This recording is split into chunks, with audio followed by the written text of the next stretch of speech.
सुरेश धस पलटतील हे धनंजय देशमुखांना सांगितलं होतं। वाल्मिक कराड आष्टीत काम करायला लागल्यानं धसांनी विषय उचलला। अंजली दमानी यांचं वक्तव्य। करुणा मुंडेंनी सुप्रिया सुळेंची भेट घेतली। मुंबईतील वायबी सेंटर येथे सुप्रिया सुळेंची भेट घेतली। करुणा मुंडेंनी सुळेंना मारहाणीबाबतची माहिती दिली।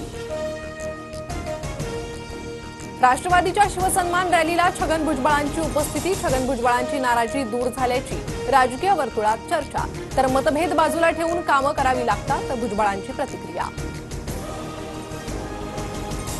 मनसे अध्यक्ष राज ठाकरेंनी बोलावली मुंबईतील विभाग अध्यक्ष आणि शाखाध्यक्षांची बैठक। मराठी भाषा गौरव दिनानिमित्त कार्यक्रमांच्या आयोजनाबाबत चर्चा करणार। सरकार हिंदुत्ववादी आहे। हिंदू बांधवांकडे वाकड्या नजरेनं पाहिल्यास त्यांचा बंदोबस्त केल्याशिवाय राहणार नाही, मंत्री नितेश राणेंचा इशारा। शिवरायांना आग्र्यात ज्या ठिकाणी नजरकैदेत ठेवण्यात आलं होतं त्या ठिकाणी स्मारक बनवणार, मुख्यमंत्री देवेंद्र फडणवीसांची घोषणा।